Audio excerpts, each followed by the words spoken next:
Voilà, la question que plusieurs militants se posent aujourd'hui, c'est que le PPACI a constaté, bien évidemment, que depuis un moment, il n'y avait pas de dialogue avec le parti au pouvoir. Mais quand même, nous sommes dans le processus électoral en suivant donc toutes les règles que le code électoral édicte, parrainage, dépôt de candidature. À quoi s'attend exactement le parti aujourd'hui, sachant qu'il n'y a pas eu de discussion et on a quand même continué le processus? Mais c'est ça qu'on appelle la tactique.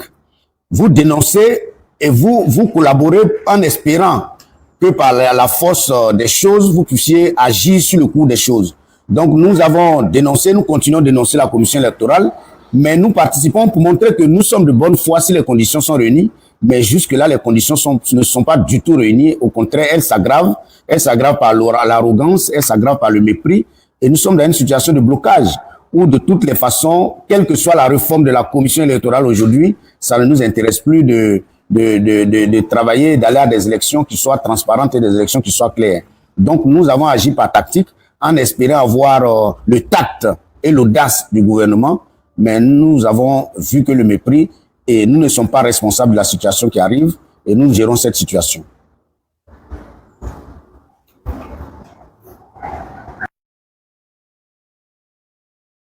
Merci bien, camarade Konaté Navigué. Hans, je te laisse la parole. Ok, il y a aussi Soleil qui est là. Soleil, si tu... Ok, d'accord. D'abord, je vous écoute. Et puis aussi, je vous écoute et puis on attend le début des questions. Merci d'abord à notre hôte. Voilà, c'est ce que je dis, mais pour l'heure, je veux qu'on partir, après on va rentrer dans les détails. D'accord.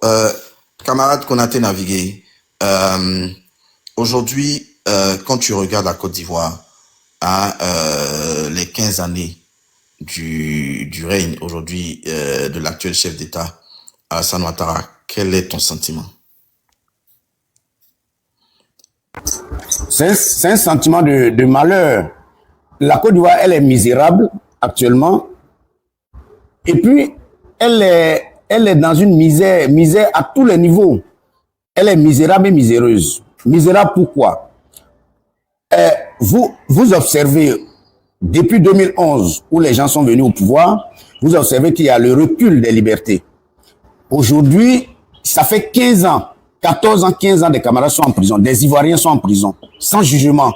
Vous êtes en Europe là-bas et aux États-Unis, vous savez que ce n'est pas possible dans une république qui se veut sérieuse. Sans jugement, il y en a parmi eux qui n'ont jamais rencontré de juge, ils sont donc là-bas. Dehors ici, on n'est pas moins en prison, puisqu'il y a l'épée de Damoclès qui plane toujours sur nos têtes. Vous savez le nombre de personnes qu'on ramasse chez eux à la maison en fracassant les portes, qu'on envoie en prison. L'actualité oblige. Vous avez le petit cyberactiviste qui est dans les geôles de la Maca, dans les blindés. Vous avez au niveau social, vous avez la pauvreté qui s'aggrave. Vous avez de plus en plus d'Ivoiriens qui n'ont même pas 3 repas par jour. Ils ont 1 ou 2 repas par jour. Vous avez la question de l'emploi qui est devenue une question préoccupante au niveau des concours. Si vous n'avez pas payé, vous ne pouvez pas y être admis. Il faut qu'il y ait de l'argent. Et au niveau des examens, de la possibilité même de passer les concours, les frais d'examen sont devenus exorbitants, hors de portée de nos parents. La vie est chère, le carburant est galopant. Sur le marché, la ménagère, la pauvre ménagère, elle n'arrive même plus à faire la moitié de son panier. C'est une tristesse sociale et puis une misère que nous sommes en train de vivre. Du côté moral, elle est miséreuse parce que vous avez vu la dégradation des mœurs en Côte d'Ivoire. Vous avez vu que la Côte d'Ivoire est en train de devenir un pays où il n'y a plus de loi, où il n'y a plus de règlement en la matière. Vous avez vu la jeunesse ivoirienne qui est déconnectée des réalités et qui s'adonne à la prostitution, à la drogue et puis à l'alcool, parce qu'il n'y a pas de débauché, il n'y a plus d'espoir. L'école, elle est rampante, l'école est galopante, elle est rampante, elle est devenue le lieu sans lieu où la conscience qui recule est en train de se forger de plus en plus. La Côte d'Ivoire, au niveau des institutions internationales qui concernent l'éducation, elle a rétrogradé, elle a rétropédalé. C'est une misère indescriptible dans laquelle nous nous trouvons aujourd'hui. C'est pourquoi il faut poser le problème au-delà des individus. Il est question de l'avenir de la Côte d'Ivoire. Que deviendront nos enfants et nos petits-enfants si nous abandonnons? que deviendront notre progéniture si nous ne sommes même pas capables? Aujourd'hui, en Côte d'Ivoire, il y a même plus, le foncier rural est une préoccupation, c'est une poudrière. La question des terres dans les forêts en Côte d'Ivoire, elle est une question urgente qu'il faut régler. Les gens n'ont pas la préoccupation de régler ces problèmes, alors que Dieu seul sait que ce sont des questions qui peuvent entraîner la guerre civile à tout moment. Bref, l'orpaillage a occupé toutes les terres de Côte d'Ivoire. On ne sait d'ailleurs pas qui sont ceux qui occupent les villages. La Côte d'Ivoire n'existe presque plus. C'est seulement les référents médiatiques, télévisuels, audiovisuels qui font vivre la Côte d'Ivoire. Mais nous qui sommes à l'intérieur, nous comprenons qu'il y a urgence. La Côte d'Ivoire est à un état de putréfaction profonde. La drogue est devenue un jeu ici, dont l'enjeu est de gaspiller la jeunesse. La pédératie ici en Côte d'Ivoire est devenue un amusement populaire dans les rues, dans les lycées, dans les collèges. Ça ne choque même plus de voir deux hommes ensemble et ça ne choque plus de voir deux filles ensemble. 15 ans, 20 ans en arrière, la Côte d'Ivoire avait des piliers quand même. Au temps de la gestion du PDCI, au temps de la gestion du Front populaire ivoirien, la Côte d'Ivoire avait des repères moraux. Aujourd'hui, la Côte d'Ivoire n'a pas de critères, la Côte d'Ivoire n'a pas de repères, la Côte d'Ivoire n'a pas de référence. Quand une société arrive à ce stade, elle n'a plus d'idéal, et quand elle n'a pas d'idéal, elle n'a plus de projet. Quand il n'y a plus de projet, il n'y a plus d'ambition. Quand il n'y a pas d'ambition, ça veut dire que nous sommes à terre, carrément à terre, comme des nains qui rampent comme des nains à terre. Donc voilà un peu la situation générale de la Côte d'Ivoire, telle que vous pouvez l'imaginer et telle que nous la sentons et que nous la vivons. Merci beaucoup, camarade G.A. Teradi. Ok, merci camarade. En tout cas, c'est un plaisir de t'avoir sur le live. Je pense que nos militants l'ont réclamé depuis longtemps. La question que je veux poser, c'est un peu une question introductive par rapport au combat dans lequel nous sommes engagés en ce moment. Alors, le PPACI regorge de beaucoup de cadres, des figures de gauche qui sont, et non les moindres, hein. Et aujourd'hui, le RHDP s'invente d'avoir occupé tout le territoire ivoirien, et on sait tous comment, vous n'avez pas besoin de le redire ici. Et ma question est que, quelle est la réelle place, parce qu'on veut tenter de nous faire croire que le PPACI n'est pas majoritaire, quelle est la réelle place au sein de ce combat actuel du PPACI? Merci. J'en ris parce que si on estime que le PPACI n'a pas la majorité sociologique et politique de ce pays, qu'on ouvre les élections. Si on ouvre le candidat du PPACI, il va aux élections. S'il est minoritaire, il retourne à maman. Mais on ne peut pas dire qu'on est majoritaire et puis dans le même temps avoir peur d'ouvrir le jeu démocratique et le jeu des élections. C'est paradoxal et nos adversaires ont toujours avancé dans les paradoxes. Et ils disent une chose et son contraire. C'est à croire que nous sommes dans un pays où la parole n'a plus de sens et le chef de l'État, dans son discours à la nation, l'a montré. Il a dit qu'il préfère le devoir que la parole. Ça veut dire que la parole d'honneur n'est plus une parole. Et donc, ils disent, se dédisent, et puis bon, ça ne choque plus parce que bon, on a perdu toutes les valeurs morales. Donc, si on est minoritaire, qu'on ouvre le débat, et puis bon, on verra qui est minoritaire et qui est majoritaire. C'est simple. Ok, merci camarade. Bon, on va continuer sur les questions. On va juste essayer de faire la restructuration, voilà, du débat actuel. C'est vrai que nous sommes d'abord dans un contexte politique qui est marqué par l'approche de l'élection présidentielle de 2025, et on souhaiterait, voilà, par votre truchement, recueillir la position du PPACI sur plusieurs enjeux clés, voilà, donc qui touchent à la vie politique, économique et sociale de la Côte d'Ivoire. Donc, partant de ce fait, la première question, en tout cas venant de moi, que je voudrais vous poser, sera axée sur la vision politique et priorité.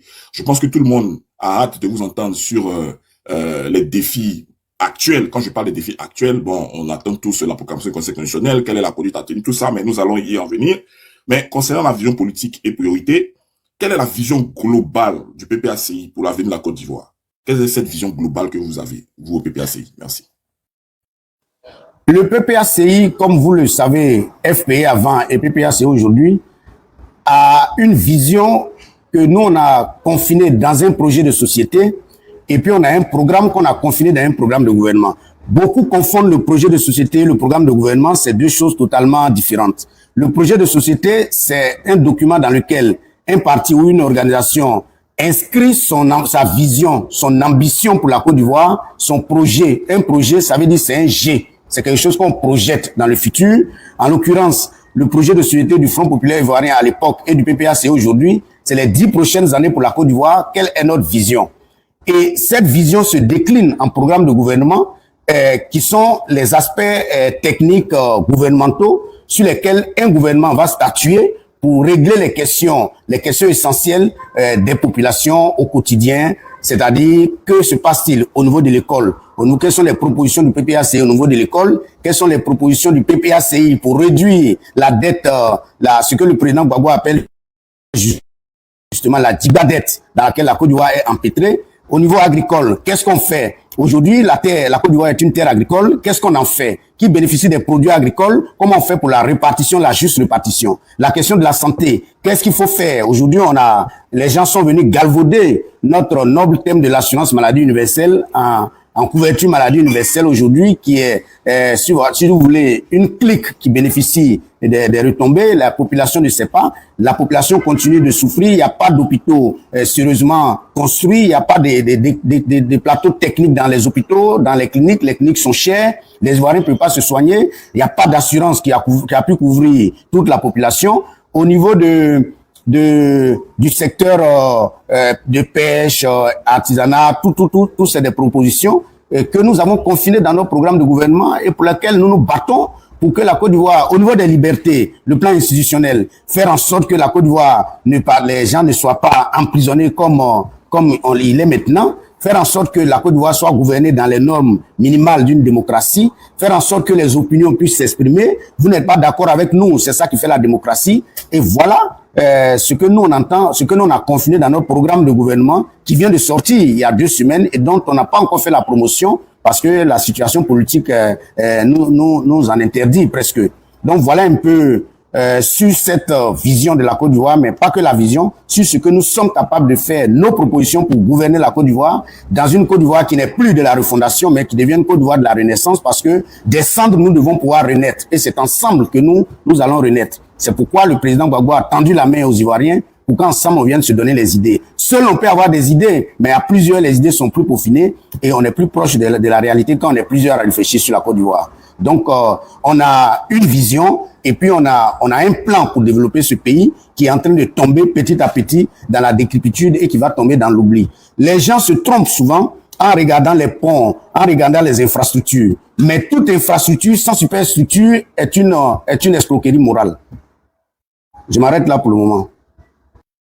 Merci beaucoup, camarade Quentin Navier. J'aime bien la fin. Toute infrastructure sans structure est une supercherie morale. Ça, c'est très intéressant, ça. Oprah, tu as la parole. Je pense qu'il y avait Soleil qui avait une question. On va revenir à Oprah rapidement. Ok, on revient à Soleil alors. Donc, bonjour collègues, bonjour camarades. Moi, j'ai une fin sur un sujet qui m'intéresse. C'est la liberté d'expression qu'on pourrait mettre donc dans le canevas de la démocratie en Côte d'Ivoire. Et c'est que parler de l'état de démocratie, sous l'aide de M. Alassane Dramane peut prêter à confusion. Mais comme il est dit dans notre société, chacun a sa posture et que donc la vérité est l'état relative. Je voudrais que vous qui êtes en Côte d'Ivoire, camarades, que vous me fassiez un peu de votre compréhension l'état des lieux de la démocratie en Côte d'Ivoire. Et cette démocratie qui va donc s'étendre sur les droits élémentaires des Ivoiriens. Parlons donc ici du droit public au droit privé. Est-ce qu'aujourd'hui en Côte d'Ivoire, ne serait qu'au niveau de la liberté, est-ce qu'aujourd'hui en Côte d'Ivoire, l'on est en sécurité quand il va payer un bien immobilier ou un bien immobilier en parlant de terrain? Est-ce qu'on est dans un contexte où on nous confère tout entièrement notre liberté, un état de démocratie? Est-ce que la Côte d'Ivoire confère cela aujourd'hui à ses citoyens? Vous mettez ensemble 2 notions qu'il faut à mon avis séparer. Il y a ce qu'on appelle au PPACI la déconstruction de l'économie ivoirienne. Et donc, je pense que la question de l'immobilier, des terrains qu'on arrache aux gens, c'est lié à cette déconstruction. Et puis, d'un autre côté, il y a la question de la liberté. Je commence d'abord par la question des libertés. Je vous emmène dans la Grèce antique parce que malheureusement, nous sommes dans la civilisation occidentale. Il y a un théoricien qu'on appelle Libanios. Libanios, c'est, si tu veux, le maître à penser de Julien Laposta. Julien Laposta, ce fut un empereur romain qui voulait refuser le christianisme de Constantin pour réhabiliter l'honnête grec. le lemme grec. Mais Libanios, disais-je, il a fait une théorie sur deux notions. Il y a ce qu'il appelle l'isonomia et ce qu'il appelle l'isogorée. L'isonomia, c'est le droit égal devant la loi pour tous les citoyens. Et puis l'isogorée, c'est le droit égal à exploiter l'espace pour tous les citoyens. Il n'y a ni isonomia en Côte d'Ivoire, ni isogorée en Côte d'Ivoire. Le respect de la loi, c'est quoi? La loi doit être égale pour tous les citoyens. Elle est égale pour tous les citoyens. C'est-à-dire que vous ne faites pas des lois pour embrigader une catégorie de citoyens et pour profiter de ces mêmes droits, de ces mêmes lois. La loi est égale pour tous et depuis l'Antiquité jusqu'à maintenant, c'est comme ça au plan théorique qu'elle a été faite. Jusqu'au Moyen-Âge, de la période contemporaine, jusqu'à la période moderne et contemporaine, la loi doit être égale pour tous. Ensuite, l'espace. Vous voyez que souvent, on nous interdit des espaces. On veut s'exprimer dans un certain nombre d'espaces et puis on nous les interdit. Pourtant, quand eux, ils s'expriment, ils utilisent ces mêmes espaces. Donc, il n'y a pas de respect d'espace. La catégorisation des citoyens, c'est ce qu'on appelle le refus de l'expression de la liberté. La Constitution consacre que tout citoyen est libre de dire ce qu'il veut dans le respect de la loi et tout citoyen est libre d'exercer son activité d'association ou de parti politique dans l'espace qui lui sied. Or, en Côte d'Ivoire, il n'y a ni respect de cette loi parce qu'il y a une catégorisation des citoyens, il n'y a ni respect de ces lois, ni respect de l'espace qu'on a donné, alors que le terrain politique appartient à tous les partis politiques. Mais si nous demandons tout de suite le stade de Bimpe pour aller faire une démonstration de force, ils vont nous opposer un refus. Nous avons demandé à faire une manifestation sur le boulevard Giscard d'Estaing, qui est devenu le boulevard Feu-Boigny, jusqu'à la place de la République. Ça nous a été refusé et on nous a confinés à Yopougon. Il n'y a donc pas isonomia et il n'y a pas isogorée. Donc ça, c'est au niveau de la liberté. Ce refus de la liberté se caractérise par, dès que vous prononcez des mots qui vont à l'encontre de ce régime, vous trouvez un juge devant vous ou bien une autorité judiciaire devant vous qui vous menace et qui vous contraint. Dès qu'un cyberactiviste prononce une phrase qui va à l'encontre de ce qui est programmé, on vous déloge et on vous place à la maca. Dès que vous voulez vous exprimer, il y a un problème. Or, on ne peut pas promouvoir la liberté d'expression et la limiter par des garanties qui la font écraser en même temps dans les conditions qu'on a créées. Donc, il n'y a pas de liberté d'expression, il n'y a pas de liberté d'action, il n'y a pas de liberté d'espace en Côte d'Ivoire. Ça, c'était pour la question des libertés. Sur la question de la déconstruction de l'économie, vous avez vu le phénomène du fameux Comé, comment il s'appelle là, Comé qui a tous les ACD de Côte d'Ivoire et il les donne à qui il veut. Ils ont bradé les terres ivoiriennes, ils ont déconstruit tout ce qu'on appelle le foncier, qu'il soit urbain ou rural, tout a été déconstruit en Côte d'Ivoire. Et vous savez que la richesse d'un peuple, c'est la terre. La richesse, c'est la terre. Et le général Pétain, que je n'aime pas, disait que la terre ne ment pas. La terre ne ment pas. Le maréchal Pétain l'a dit depuis la France. Et donc, la terre ne m'entend pas, c'est une course à cette terre qui ne ment pas. Et aujourd'hui, je pense que nous sommes victimes d'une situation devant laquelle nous sommes impuissants parce que les plus forts, hélas, domineront toujours les plus faibles, quelles que soient les circonstances et quels que soient les milieux dans lesquels on est. C'est pourquoi il faut se réveiller, que le peuple ivoirien se réveille, pour dire qu'il faut arrêter ça. Et l'élection qui arrive, il faut qu'on fasse tout pour la remporter, pour changer la Côte d'Ivoire, selon notre modèle, selon notre vision. Le PPACI, vous parliez de vision tout à l'heure. En plus de la vision souverainiste, le PPACI a une vision panafricaniste. Vous ne pouvez pas abandonner le combat noble que a eu à mener nos défis du panafricanisme, les Kwame Nkrumah, les Sékou Touré, les Amilcar Cabral, les Julius Nyerere, qui ont combattu de toute leur vie pour retrouver une Afrique panafricaine, une Afrique souveraine, parce que tant qu'il n'y a pas de souveraineté, il ne peut pas avoir de développement et il ne faut pas qu'on se leurre. Tous les pays, et parlons de géopolitique, parlons d'actualité. Vous voyez que l'enjeu aujourd'hui mondial au niveau de la géopolitique, c'est la question des souverainetés. Et vous voyez que tous les pays se battent pour obtenir une souveraineté et même ceux qui étaient vassalisés hier sont en train de se débattre aujourd'hui pour retrouver leur souveraineté. Le PPACI ne peut pas être en marge de cette actualité parce que nous sommes sur le chemin, le bon chemin de l'histoire que nous voulons construire à partir des acquis du passé et en actant sur le présent, sur nos forces présentes. Merci beaucoup, camarade, pour cette réponse très brillante, très bien détaillée, qui nous permet vraiment de comprendre encore de façon plus précise les enjeux. Donc, je voudrais vraiment que on essaie de structurer les questions que nous allons poser. Il faut que nous allions sur la base des thèmes bien précis et ainsi de suite. Dans le cœur des thèmes, il va y avoir des questions qui vont y découler. Donc là, on était vraiment sur Soleil a posé des questions sur le volet de la liberté d'expression et tout ça, mais sachez que nous allons y en venir en profondeur, comme ça, le camarade SG pourra véritablement comment dirais-je, entrer plus en profondeur. Donc, moi, j'ai beaucoup apprécié la réponse sur la vision globale du PPACI pour l'avenir de la Côte d'Ivoire. Donc, on va rester encore sur la vision politique et les priorités. On va rebondir aussi sur les éléments de réponse apportés tout de suite là par le camarade SG. Je veux casser un peu, bon, casser, c'est trop dire, mais je veux revenir sur un autre point. Vous savez que concernant la gestion économique, voilà, du pouvoir du RHDP, on a beaucoup à redire, hein, parce que d'aucuns justifieraient que ce pouvoir-là a eu un brillant bilan économiquement parlant, ce que nous refutons en brèche. Par rapport à tout ceci, hein, quelles sont les priorités économiques et sociales que le PPACI souhaite défendre s'il accède au pouvoir? Bon, c'est vraiment une question que on aimerait avoir une réponse. Merci, camarade Exé. Merci à vous. Deux niveaux. Le volet économique et social, je prends le volet social.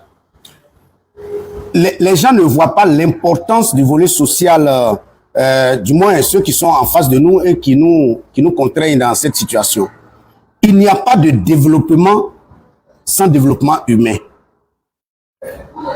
C'est les hommes qui font les infrastructures. Si vous tuez l'humanité, vous ne pouvez pas investir pour faire des infrastructures. La Chine, dont on est fier aujourd'hui, a investi dans l'humain, le développement de l'humain. Quelles sont les conditions du développement de l'humain? Les conditions de l'éducation, aller à l'école. Les conditions de la santé, avoir une bonne santé et vivre longtemps. Les conditions salariales, améliorer le sort quotidien des humains. Tant que vous n'avez pas développé les humains, vous ne pouvez pas penser à un développement. Or, ce que le régime fait, c'est carrément l'inverse. Ils pensent qu'en construisant des ponts, mais quels ponts? En construisant des ponts dans la ville d'Abidjan, je ne dis même pas dans le pays, ils vont séduire les populations et par là, ils tonnent et ils annoncent qu'ils ont travaillé. Mais ce n'est pas un travail. C'est fragile parce que pour accompagner ce travail, il aurait fallu qu'on investisse dans l'humain. La pauvreté, j'en ai parlé. La dépravation des mœurs, j'en ai parlé. Le niveau de l'éducation, j'en ai parlé. Sur quoi la Côte d'Ivoire compte dans les 20 années qui viennent, dans ce monde qui devient de plus en plus compétitif. Le niveau du commerce de la Côte d'Ivoire a chuté. Sur quoi comptons-nous? Un pont. Il suffit qu'il y ait je ne le souhaite pas du tout, et je suis le dernier à le souhaiter, mais il suffit qu'il y ait une crise sérieuse, un pont peut sauter. Quand le pont a sauté, après s'être endetté pour venir le construire, sans construire les hommes, on va du même à l'identique et l'identique au même. On tourne en rond et en tournant en rond, on aura le vertige. Donc, il faut d'abord le volet social. Ce volet social-là, il n'y a pas de politique sociale en Côte d'Ivoire. L'habitation, l'habitat, la question de l'habitat en Côte d'Ivoire. On ne peut pas lutter contre la pauvreté en tuant les pauvres. Au lieu de lutter contre la pauvreté, ils ont lutté contre les pauvres, ils ont cassé les maisons des pauvres. On ne peut pas construire de l'humain si l'humain n'a lui-même pas un habitat, une habitation. Et on ne peut pas construire de l'humain si vous cassez la maison de la personne et que vous cassez son entreprise. Qu'est-ce que les gens deviennent? Donc sur le volet social, il y a rien. Sur le volet économique, hélas, on va venir dans quelques mois au pouvoir, on sera obligé de travailler encore pour rembourser la dette. Vous vous souvenez en 2000 quand nous étions venus, c'est pas parce que nous étions idiots. Quand nous sommes venus, nous avons voulu faire un budget sécurisé pour réduire l'endettement qu'on avait trouvé à l'époque que nous avons jugé colossal. Et nous avons serré les ceintures et nous avons vécu sur les ressources propres malgré la division du pays en deux. C'est une prouesse. On devrait enseigner ça dans les écoles l'économie moderne. Mais au lieu de ça, les gens sont venus nous endetter. Et pourquoi les gens construisent les routes et les ponts? Mais c'est parce que c'est là-bas qu'il y a le plus grand pot de vin possible. C'est là-bas que la corruption, l'enrichissement illicite là est rapide. Puisque c'est à coups de milliards. Et Dieu seul sait les pots de vin que les gens reçoivent. La corruption est une gangrène dans notre société. Donc on commence par les ponts et les routes parce que c'est là-bas qu'on s'enrichit. Et donc les gens croient qu'ils travaillent pour nous, mais ils travaillent en fait pour renflouer leur poche. Et donc la situation économique, si nous venons au pouvoir, il nous faut remettre tout ça à plat. Il nous faut prendre pan par pan. Il nous faut moderniser l'agriculture, la filière café-cacao que nous avons monté de toutes pièces. C'est Gbagbo Laurent qui a envoyé la réforme de la filière café-cacao. Avant, les prix se fixaient comme ça. C'est le président qui a organisé ça. et qui a permis aux planteurs d'avoir des bénéfices réels sur les plantations, sur les plantations, le cacao et le café en Côte d'Ivoire. On va revoir tout ça, on va revoir la question agricole, on va revoir l'école, parce que nous avons proposé, quand nous sommes venus au pouvoir, une école gratuite obligatoire. Ce n'était pas une générosité, c'était une nécessité. Combien d'enfants n'ont pas les moyens d'aller à l'école? Nous y avons pensé, ils sont venus galvauder cette notion d'école gratuite obligatoire qui existe en France depuis l'époque de Jules Ferry. Ce n'est pas non plus une invention qui vient du ciel. Ça a été vécu, ça a été pratiqué et ça a eu ses résultats. Donc nous n'inventons pas, nous sommes inspirés de ce que nous voyons à travers nous dans le monde. Nous étions inspirés à l'époque du projet de société du PSD en Allemagne, la gestion des pays comme l'Allemagne avec la rigueur qui s'impose. Et nous étions inspirés de l'économie sociale du marché, du modèle allemand.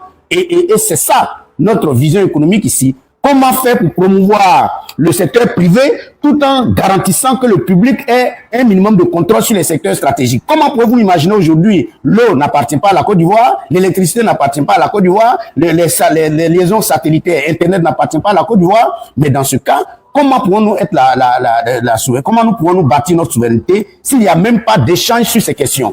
Le PPACI va revenir dans quelques mois, on va remettre tout ça à plat et on va discuter carte à carte avec un partenariat solide entre les acteurs qui veulent travailler avec la Côte d'Ivoire. Et il ne s'agit pas d'être un vassal de quelqu'un, il s'agit de se traiter entre États souverains. Et celui qui a le meilleur à nous proposer, nous allons travailler avec lui, sans exclusion de pays, sans exclusion de partenaires, mais nous serons à même d'être à la hauteur du marché mondial et de la nouvelle carte géopolitique qui est en train de se dessiner. Au plan économique, nous sommes prêts. Au plan social, nous sommes prêts. Nous sommes quand même des humanistes. Nous sommes des socialistes. Nous avons compris très tôt qu'on ne pouvait pas gouverner cette Côte d'Ivoire sans solidarité.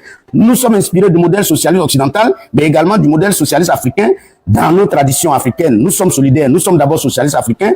Et il y a un Africain qui avait théorisé ça. Nkrumah l'a fait, mais Julius Nyerere, l'ancien président de la Tanzanie, a écrit un livre sur le socialisme, qui est un livre que je vous invite à aller lire pour avoir les fondements du socialisme. Nous sommes donc socialistes, nous sommes humanistes, nous sommes de gauche et nous entendons être. Nous sommes souverainistes, nous sommes panafricanistes. Et nous entendons adapter l'économie à ces nouvelles exigences. Aujourd'hui, si nous voulons être forts, il nous faut un marché fort. Le marché fort, l'intégration de la CEDEAO, aujourd'hui une CEDEAO qui n'existe plus, il nous faut la repenser et voir comment on peut intégrer les populations de l'Afrique de l'Ouest pour créer des marchés. Si en Côte d'Ivoire, l'agriculture est l'activité qui rapporte le plus, il faut axer toute la politique économique de la sous-région sur l'agriculture en Côte d'Ivoire. Si au Nigeria, c'est le pétrole, il faut donner des marchés au Nigeria pour exceller dans le marché du pétrole. C'est quelques idées comme ça qu'on a, mais vues ensemble, qui constituent une cohérence très, très forte dans notre programme de gouvernement et qui sera basé sur le social, sur l'homme d'abord, avant d'être basé sur les infrastructures. Je rappelle, et c'est pas moi qui le dis, toute infrastructure sans superstructure est une escroquerie morale. C'est Karl Marx qui l'a dit. Merci beaucoup, camarade.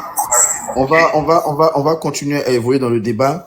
On va certainement passer la parole à Oprah qui va intervenir et poser des questions. Vous l'avez évoqué, tu l'as évoqué, camarade, tout à l'heure. Tu as parlé de l'intégration africaine dans la vision donc socialiste et globale donc du programme du PPACI. La camarade Oprah va certainement poser une question ou deux sur ce sujet et on va passer plus tard au camarade Atsé qui va certainement revenir aussi sur le programme du PPACI.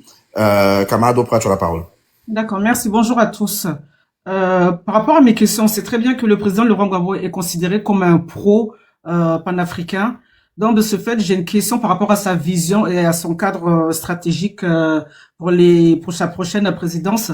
Donc, j'aurais plutôt, quelle est la vision panafricaniste du PPACI, du moins dans une décennie et au-delà. Et aussi, comment le panafricanisme en fait va s'intégrer dans tous les axes de programme du président Laurent Gbagbo et de son équipe au niveau économique, niveau démocratique, niveau éducation et niveau sécuritaire. Merci beaucoup. Merci beaucoup. C'est une question qui est vaste. C'est un vaste programme. Le panafricanisme, bon, est-ce que ça vaut la peine d'en rappeler les aspects historiques? On peut résumer le panafricanisme comme une volonté pour tous les peuples africains, qu'ils soient de la diaspora ou ici en Afrique, une volonté d'unifier les actions, malgré nos différences et malgré nos environnements, malgré nos propres histoires. De quoi s'agit-il? Aujourd'hui, l'Afrique compte presque 1 milliard de vies humaines. L'Afrique compte presque 1 milliard de vies humaines. Et si nous constituons notre propre marché, marché au plan économique, et si nous commençons à travailler pour les questions sécuritaires, pour regrouper nos armées, et si nous commençons à travailler pour voir les infrastructures, comment on peut les construire, en rendant un déplacement de la Côte d'Ivoire au Cameroun plus fluide que maintenant. Comment on peut travailler sur tous ces pays-là pour que le transport aérien, le transport ferroviaire et le transport même aquatique puissent nous permettre de se déplacer d'un peuple à un autre et d'interchanger les programmes économiques, les programmes agricoles, les programmes éducationnels. Comment on fait? C'est un gros problème. Mais si les États ne sont pas souverains, on ne peut jamais arriver à cela, parce qu'au moment où vous vous battez pour avoir une liberté avec le Nigeria, si le Nigeria n'est pas souverain, ou bien si la Côte d'Ivoire elle-même n'est pas souveraine, si quelque part on nous tire par derrière, ça ne peut pas arriver. C'est pourquoi la bataille pour le panafricanisme vrai doit commencer par la question de la souveraineté des différents États. Il faut que chaque État s'arrache à son oppresseur, pour que de lui-même, il puisse dégager ce qui est essentiel pour son développement. C'est une première étape. Là, le panafricanisme a une histoire. Elle arrivait, elle a pu constituer ce qu'on appelle aujourd'hui l'Union africaine, pour laquelle Nkrumah avait rêvé, l'unité africaine. L'unité africaine n'est pas encore normale. L'Union africaine, elle est faible parce qu'elle est financée par les organismes internationaux, par les organismes même qui tentent de la vassaliser. L'assassinat de Kadhafi a montré que il y avait un intérêt à ce que l'Union africaine soit indépendante financièrement, ce qu'elle n'est pas. Donc, comment on fait pour rendre souverains les États, pour que les politiques internes qu'on met dans chaque État souverain puissent contribuer à renforcer la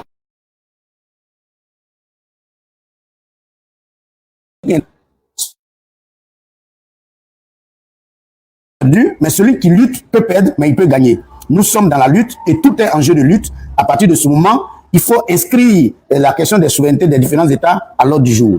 Donc ça, c'est un volet un peu intégrationniste et on ne peut rien faire sans intégrationniste. C'est pour ça que il nous faut bâtir des pays souverains qui luttent pour la paix en intérieur. On doit se mettre ensemble pour combattre ce qu'on appelle aujourd'hui le terrorisme, dont on ne sait pas où est la tête, où est la queue, on ne sait pas qui sont ceux qui les financent. Pourtant, on sait très bien ceux qui financent ces terroristes, ces islamistes dans nos continents pour nous affaiblir, pour ne pas qu'on ait à penser à l'essentiel. Comment pouvez-vous imaginer que les Africains qui sont allés dans les écoles les plus pointues du monde entier, regardez la diaspora africaine dans les universités, elles ne sont pas les dernières. Elles n'ont pas, l'intelligence n'est pas à la pointe des défis. Mais comment se fait-il que toutes ces intelligences, mises ensemble avec les intelligences qui sont au pays ici, ne peuvent pas s'arranger pour sortir du goulag? C'est une question qu'il faut se poser. Comment on fait? Comment ça fait que quand Gbagbo Laurent était au pouvoir dans l'Afrique de l'Ouest, il s'est battu, mais les autres présidents étaient là autour de lui, qui soutenaient son combat, qui l'admiraient, mais qui avaient la faiblesse de se faire diriger par les autres parce qu'ils ne sont pas souverains, ils ne cherchaient pas la souveraineté. Dans ces conditions, une seule hirondelle ne peut pas faire le printemps.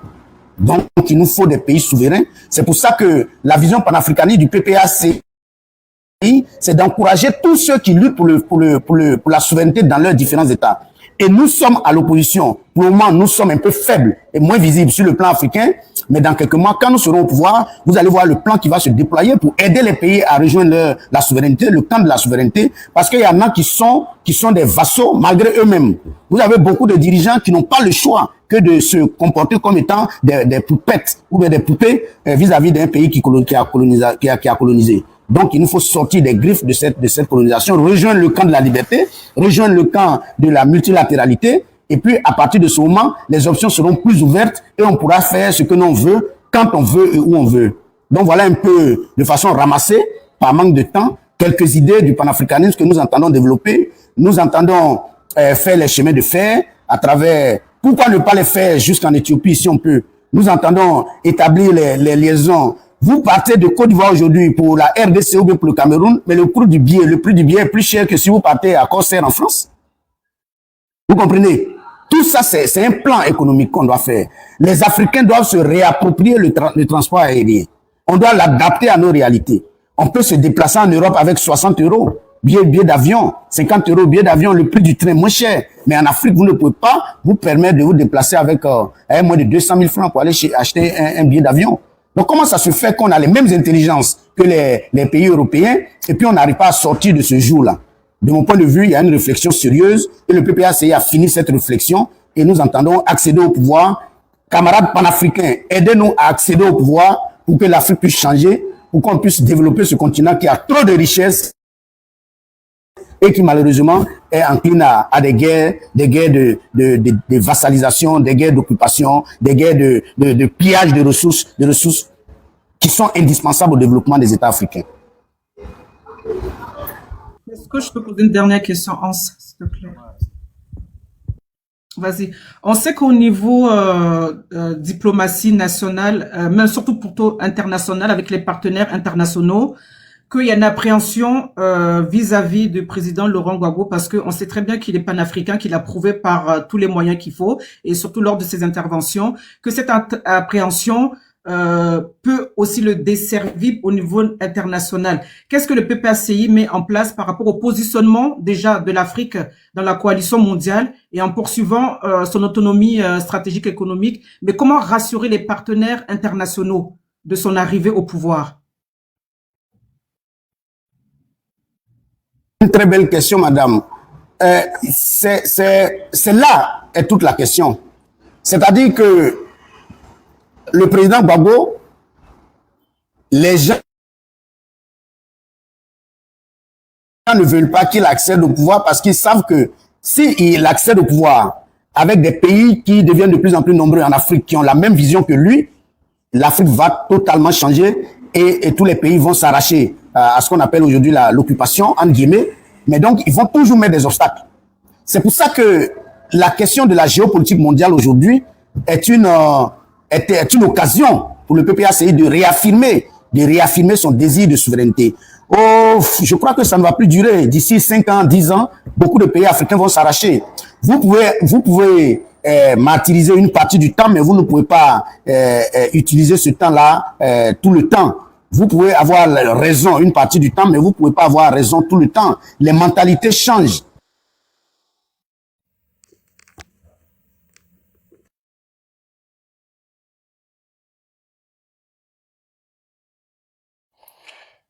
Camarade LG, on t'entend pas, hein? On dirait que ton micro a été coupé. C'est à partir de quel niveau? C'est à partir de quel niveau dois-je reprendre? Alors, donc, j'étais en train de dire à la question qui est très pratique que l'actualité internationale aujourd'hui est une occasion pour le PPACI. Aujourd'hui, vous avez de plus en plus de pays au plan international. Vous voyez, regardez la Turquie. La Chine, on savait, la Russie, on savait, la Turquie, il y a l'Iran, il y a même le Brésil, il y a le Venezuela, vous avez des pays qui cherchent les souverainetés et vous avez toute cette multilatéralité qui est en train de se construire. Le PPACI, qu'il avait déjà pensé quelques années avant, peut se réjouir du fait que ce qu'on avait pensé, nous étions presque les seuls à le voir, est en train d'être une réalité aujourd'hui. Donc, je trouve que ça peut nous réjouir et c'est à nous de travailler davantage pour rassurer les partenaires. Nous avons expliqué aux différentes ambassades, à tous ceux qui viennent nous voir et que nous voyons, nous leur avons expliqué que le président de Gbagbo ne vient pas au pouvoir pour faire de la vengeance. Il ne vient pas pour se venger, il inscrit sa lutte dans l'histoire, dans une perpétuelle histoire, et l'histoire, elle est comme ça. Il y a des hauts et des bas, historien convaincu, politique rompu qu'il est, il sait que l'histoire contient des obstacles, il faut les franchir l'un après l'autre. Donc, ce qui s'est passé est passé. Quand il revient, c'est pas pour se venger, c'est pour profiter de ses erreurs du passé et reconstruire le futur. Vous ne pouvez pas avoir tout ce passé de militants, tout ce passé d'hommes politiques et puis venir faire de la vengeance. La vengeance, c'est pour les petits esprits. Le président Laurent Gbagbo n'est pas un petit esprit pour venir faire de la vengeance. Nous avons essayé de leur expliquer tant que nous pouvions et il semble être encore sceptique, mais si quelqu'un ne vous aime pas, vous ne pouvez pas le contraindre à vous aimer. Mais ça ne va pas pour autant nous empêcher de mener la lutte. Merci beaucoup. Kamal Serge Axel, vas-y, tu as la parole. Merci beaucoup. Bonjour camarades. Alors, ma première question, je vais dire, va être d'ordre beaucoup plus théorique parce que on sait que en tant qu'homme de gauche, la théorie c'est quelque chose d'important parce que ça permet d'asseoir tout ce que nous allons faire pour plus tard. Alors, donc, cher ami, cher camarade, je suis vraiment très content que tu aies développé Marx, bon, en même temps Engels, hein, sur la notion de structure et de superstructure. Et c'est vrai ce que tu as dit. Une structure sans superstructure, c'est vraiment de l'escroquerie morale. Alors, pour que nous tous on comprenne, hein, la structure, hein, c'est tout ce que nous voyons, hein, les ponts, les routes, les industries et autres. J'allais dire, bref, tout ce qu'on peut toucher physiquement. Et la superstructure, c'est tout ce qui encadre la structure, c'est-à-dire, comment on appelle ça, les médias, hein, le système médiatique qui véhicule des idées dominantes. C'est par exemple le système éducatif qui véhicule un narratif national. Voilà, c'est par exemple les religions, mais c'est surtout l'État. Voilà. Donc, l'État est une superstructure. Alors, comment il s'appelle, Gramsci, le communiste italien, développait l'idée que l'État lui-même, en tant que superstructure, se divise en deux. Il y a la partie dirigeante de l'État, c'est-à-dire quand l'État privilégie la société civile, quand l'État privilégie les associations, quand l'État privilégie le dialogue, l'État est dans sa fonction de dirigeant, de superstructure dirigeante. Et c'est un peu ce que le président Laurent Gbagbo a fait tout le long de sa mandature. Diriger en ouvrant, comment on appelle ça, le débat public. Maintenant, quand le même État, selon Gramsci, use des moyens de sa coercition, c'est-à-dire l'appareil judiciaire, la police, l'armée, quand l'État privilégie, au lieu de privilégier les moyens de direction, privilégie ces moyens de répression là, que sont, comme je l'ai dit, la justice, l'armée, la police, etc. Alors, l'État n'est plus dans une notion de direction, mais dans une notion de domination et donc d'hégémonie. Chers camarades, aujourd'hui, nous observons, hein, nous tous on peut observer, un peu comme Thomas d'Aquin le dit, la vérité en réalité c'est lorsque l'intelligence se conforme à la réalité. Aujourd'hui, nous tous nous voyons. Désolé de t'interrompre en plein développement, s'il te plaît. L'invité est là pour beaucoup plus répondre à nos questions, à nos préoccupations sur les enjeux politiques actuels. Donc vraiment, c'est une question, comme l'invité n'a pas assez de temps, tu peux aller directement à la question pour que les autres amis qui sont sur le panel aussi puissent poser des questions. Donc désolé, hein, si tu peux aller directement à la question, merci. D'accord, j'étais en train de chuter même. Voilà, chers camarades, quand on est en face d'un État qui aujourd'hui privilégie les moyens de domination et les moyens, j'allais dire, hégémoniques. Comment est-ce que dans un tel environnement, on s'organise pour réussir à placer notre vision, notre vision de la société telle que tu l'as développée là. Voilà, désolé si j'ai été assez théorique et assez long. Ok, merci. La question, je vais faire court, hein. Je vais faire court pour t'expliquer que déjà dans le marxisme, il y a la question du dépérissement de l'État et le dépérissement de l'État équivaut au stade suprême, c'est-à-dire le communisme, mais ça c'est une autre histoire. Dans l'État, ce qu'il faut savoir dans une perspective marxiste et même marxienne, c'est l'État a ce qu'on appelle les appareils idéologiques et les appareils répressifs. Les appareils idéologiques, c'est tout ce qui est force de l'ordre, force de sécurité, etc., etc. Ça, c'est les appareils répressifs. Et les appareils idéologiques, c'est ce qu'on appelle la télévision, les religions, etc., etc. Ce sont ces deux appareils que l'État utilise pour mater le peuple, si tu veux. Regardez aujourd'hui en Côte d'Ivoire. On a parlé de l'aspect répressif, des gens qu'on attrape des cagoules chez eux à la maison, ça c'est l'appareil répressif. Mais l'appareil idéologique, les télévisions. Vous voyez que la télévision, ils se sont accaparés de toutes les chaînes. Et c'est une propagande au quotidien qui se fait pour tuer l'esprit de révolte, l'esprit de mécontentement de la jeunesse qui regarde, malgré elle, tous ces appareils idéologiques. Quand vous regardez aujourd'hui la télévision ivoirienne, quel que soit le sérieux du sujet, mais c'est de l'amusement perpétuel qu'on vous sert. Ça, c'est le rôle de la télévision dans un régime autoritaire ou dictatorial. Et la Côte d'Ivoire n'échappe pas à ça. Donc, ce que nous faisons, c'est de conscientiser les gens en leur disant que plus sérieux est la question du combat en Côte d'Ivoire. Plus sérieuse est la question de la démocratie en Côte d'Ivoire. Plus sérieuse est la question des libertés. Plus sérieuse est la question du recul de la pauvreté. En essayant de concentrer cette jeunesse sur les aspects qui nous paraissent essentiels pour la vie d'un État. Aujourd'hui, nous sommes loin du chemin parce que les appareils idéologiques et répressifs de l'État se sont accaparés de tout, de tout ce qui est espace. Nietzsche, que j'aime bien, vous pouvez aller le lire, il disait l'État c'est le monstre froid des monstres froids. Il ment froidement et il dit moi l'État je suis le peuple. C'est un mensonge. Fin de citation. Donc je veux dire que si nous continuons de travailler, nous n'avons pas aboli l'État si nous venons au pouvoir. Au contraire, nous allons donner un programme pour que l'État puisse sécuriser les secteurs stratégiques qui sont de l'ordre de la sécurité. La question de la défense est une question stratégique dans un État. La question de la communication, des Internet, des réseaux,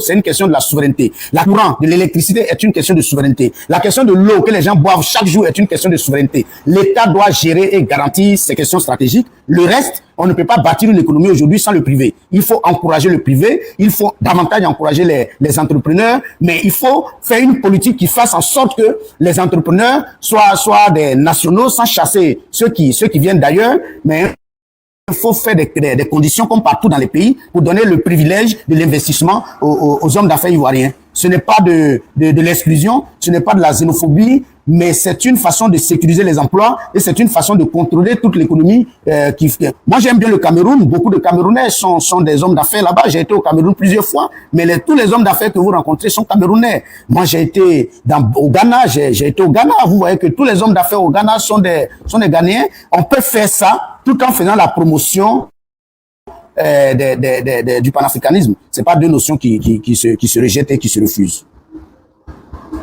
Ok, merci camarade. Bon, je pense que ça t'a permis de bien répondre à ma préoccupation. La deuxième question, qui en réalité résulte de la première, l'une des faiblesses qui avait été reprochée à notre gouvernance était justement que nous n'avions pas assez utilisé les moyens, j'allais dire, de répression de l'État. Voilà, ce qui a valu une rébellion et tout ce qui en est suivi. Est-ce que aujourd'hui, dans notre nouvelle approche, dans la nouvelle dynamique de renaissance là, est-ce que nous entendons désormais concevoir que ces moyens-là sont nécessaires à la sécurisation justement de ce que nous comptons faire de la Côte d'Ivoire? Sont nécessaires pour sécuriser l'État, pour sécuriser les biens, pour sécuriser la population, pour sécuriser le pays, pour sécuriser les frontières. Mais ces moyens ne sont pas utiles dans un régime démocratique. Quand vous mettez en place un régime démocratique, les choses sont fluides, les institutions sont fortes. Vous voyez, on est en train d'attendre le Conseil constitutionnel. Mais peut-être qu'on y reviendra dans ce débat. Mais les Ivoiriens sont anxieux parce qu'ils savent que le droit ne sera pas dit. Mais un pays comme le Sénégal qui a dépassé ce stade-là, s'il y a une situation au Sénégal, beaucoup de Sénégalais seront sereins parce qu'ils savent que le droit sera dit. Qu'est-ce qu'un pays démocratique si le droit et la justice sont dans l'escarcelle du régime qui est en place, du parti au pouvoir qui est en place? Vous comprenez? Dans un système démocratique, tout est fluide. Il n'arrivera pas à un président, fût-il un shérif, de dire, bon, mais comme je suis le président, je vais m'accaparer tel ou tel jugement, tel aspect de la justice. Dans un système démocratique, ça ne peut pas se faire parce que les institutions sont fortes. Donc, si on revient au pouvoir, oui, l'appareil répressif sera là. De toutes les façons, un pays ne peut pas exister sans l'appareil répressif. Il faut le banditisme en interne, la voyouisie, il faut lutter contre la drogue, le trafic de tout ça, mais il faut un système défensif fort qui puisse dissuader tous ceux qui veulent attaquer le pays. Donc, il faut une défense forte, il faut sécuriser les frontières qui sont très poreuses. Vous savez que la Côte d'Ivoire tous les pays voisins, on peut passer comme on veut, mais si nous sommes intégrationnistes comme nous le sommes, et nous organisons une intégration au niveau de la sous-région, vous verrez que la fluidité des biens et des personnes ne sera plus sujette à un appareil répressif, mais ça va aller de soi. Tu te déplaces d'Abidjan au Niger, tu prends ton train, tu vas aller à Niamey, à moins de coût, et puis tu reviens en Côte d'Ivoire pour faire tes affaires. Donc, on a besoin de cet appareil, mais en temps de démocratie, on ne doit pas l'utiliser pour faire ce qu'on veut faire, comme le régime actuel le fait. Ok, merci camarade, merci pour cette question très claire et précise. Serge, j'espère que tu as la réponse à la question que tu as posée. Je pense que... Oui, tout à fait, à mes deux questions, tout à fait. Ok, merci beaucoup, merci camarade SG.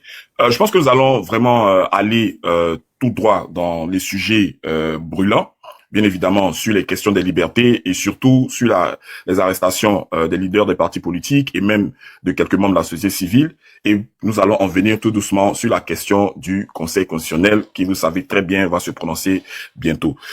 Donc pour ce faire, je vais, avant de poser la question... Mais avant, si tu permets, on va demander au camarade SGA combien de temps il peut nous accorder encore pour qu'on puisse se structurer. Parce que ça fait déjà 1 heure, je pense, qu'il est là et qu'il parle.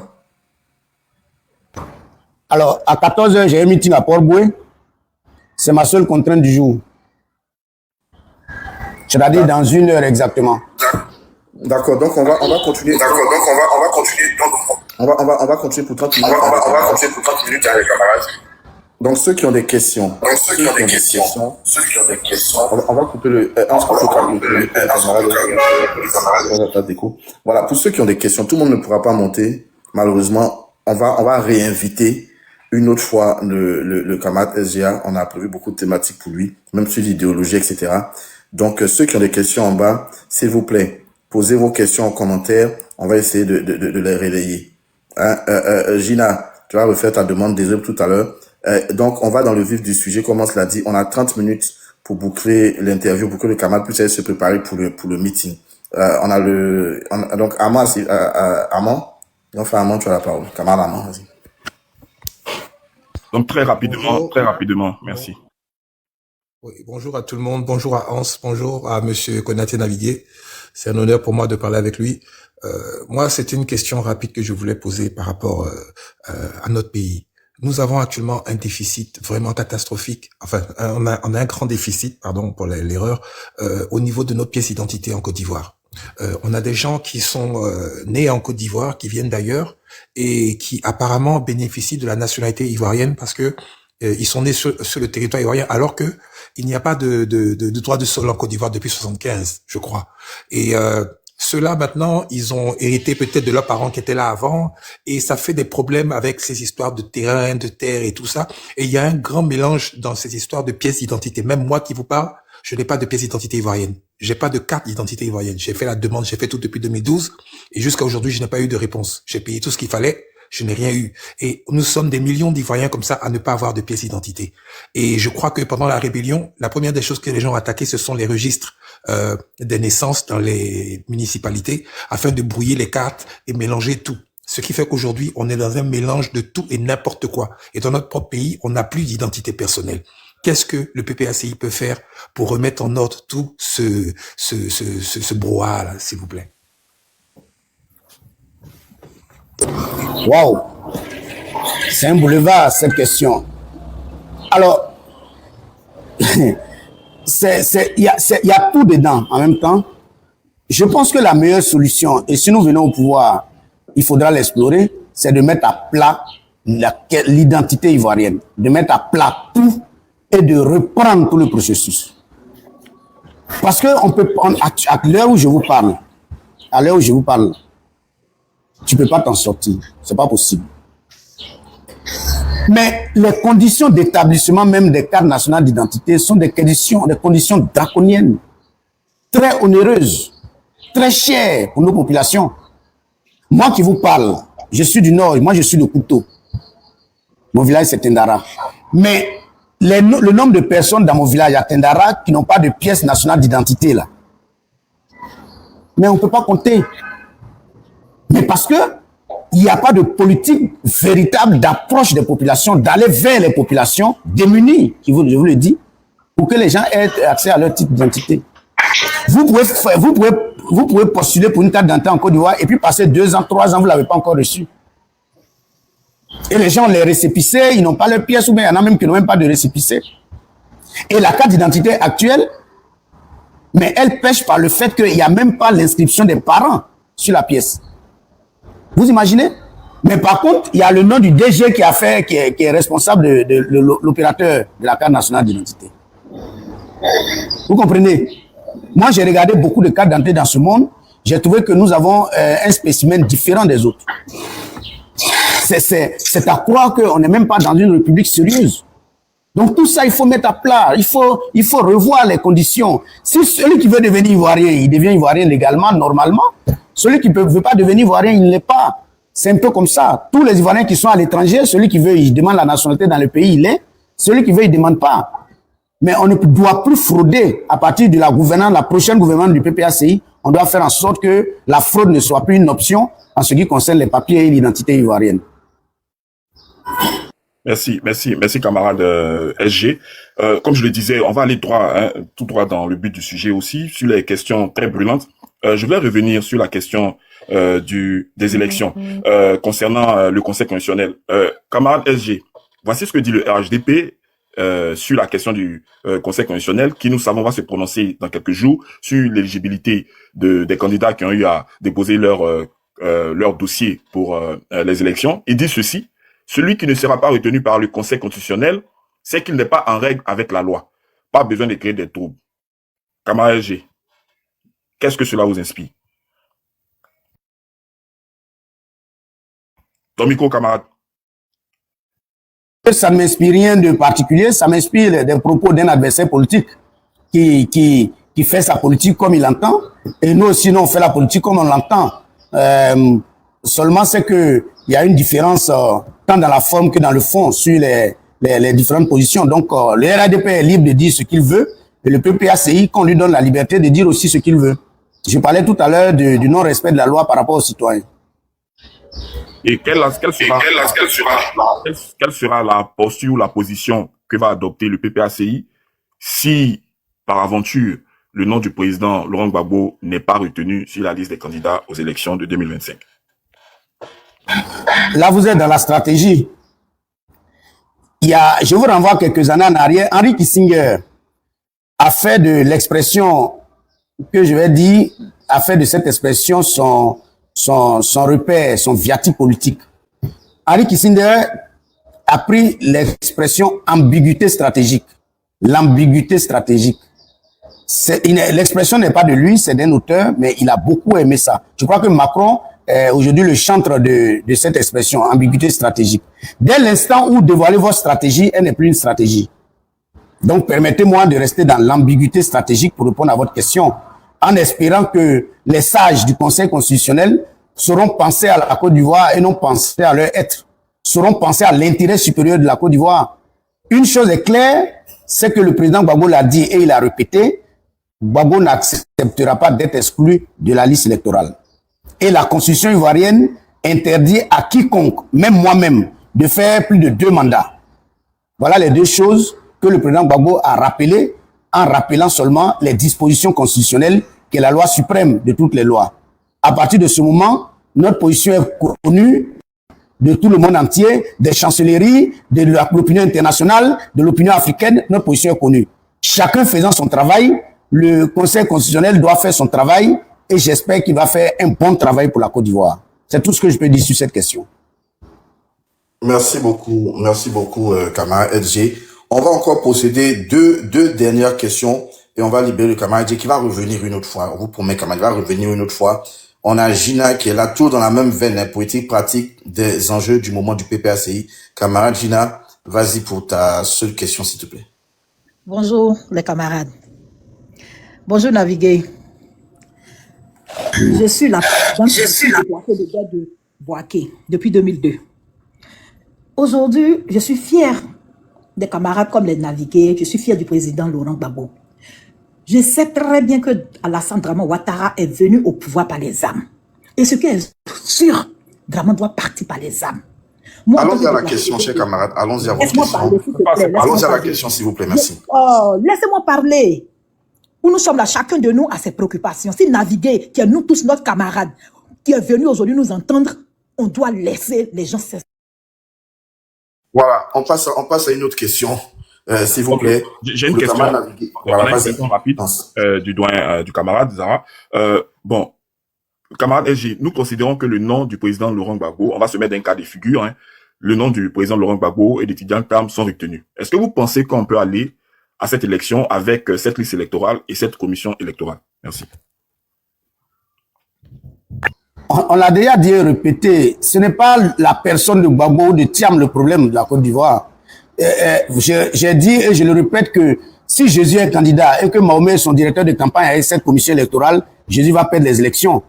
Donc le problème n'est pas la candidature de Tidiane Thiam ou de Gbagbo. Le problème est que les élections ne peuvent pas s'organiser avec cette commission électorale. Vous convenez avec moi que le président de la commission électorale est un militant avéré et qui se cache même pas du RHDP. Donc déjà là, il y a un problème. Le second problème, c'est que le viol de la Constitution nous apparaît inacceptable.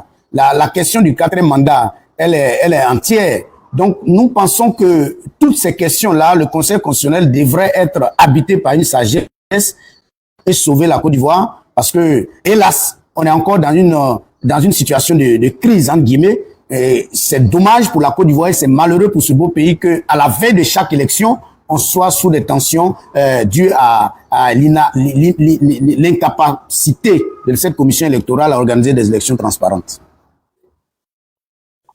Merci bien, camarade Hans. Je pense que on va terminer, hein, si tu es d'accord avec moi, parce que le camarade. Oui, bien sûr.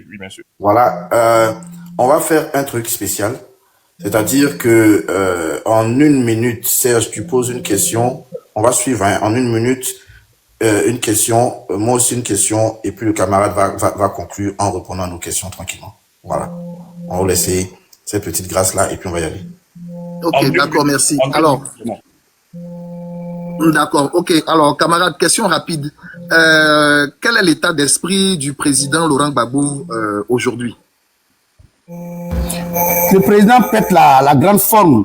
Le président a des soucis avec ses pieds parce que les traumatismes qu'il a subis dans les différentes prisons, à Korogo surtout et à la CPI, ça fait qu'il a les pieds qui sont lourds, donc c'est son seul problème. Sinon, il pète la forme. Dieu merci, il est encore présent avec nous. Que Dieu lui donne longue vie et que Dieu améliore sa santé au niveau des pieds pour que la Côte d'Ivoire, qui a connu Houphouët-Boigny, puisse connaître à nouveau le président Laurent Gbagbo, parce que Dieu ne donne pas ce genre d'homme-là à tous les niveaux dans un siècle. Dieu les donne par siècle et la Côte d'Ivoire a Houphouët-Boigny, grand bâtisseur, et la Côte d'Ivoire Laurent Gbagbo, qui va transformer ce que Houphouët-Boigny n'a pas pu faire. Donc, c'est pour ça que le front commun avec le PDCI, et il faut saluer les camarades du PDCI partout où vous êtes, c'est un front qui va sauver la Côte d'Ivoire. Je l'ai dit hier à Koumassi en meeting, j'ai dit que les gens ont dit, le PDCI n'est pas un parti de lutteurs, le PDCI, mais c'est pas méconnaître l'histoire de ce parti qui a combattu pour la décolonisation et c'est le PDCI qui a vu Victor Biaka-Boda perdre sa vie à Bois-Flé, c'était pour la lutte contre la colonisation. Le PDCI a vu partir Samba Ambroise d'Aboisseau qui pour la lutte pour la décolonisation. Et une fois que cette période est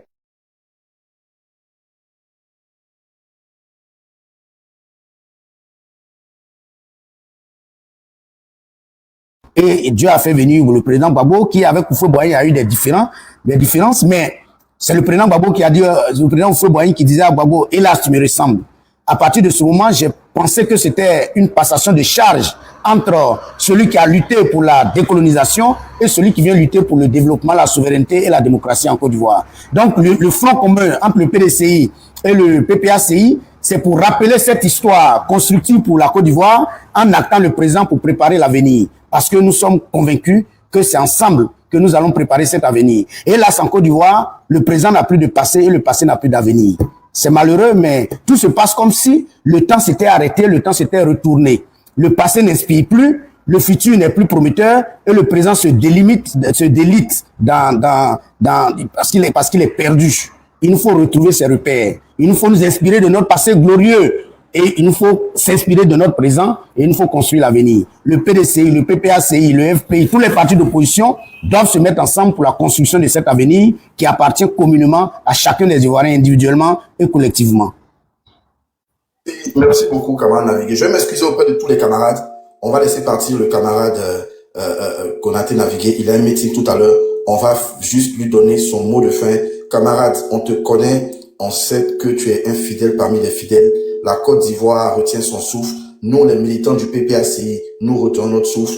Quel dernier mot tu peux donner à tes camarades militants en tant que membre de la direction du parti pour ce qu'on va vivre dans les heures qui arrivent ton dernier mot de mobilisation et de rappel des troupes.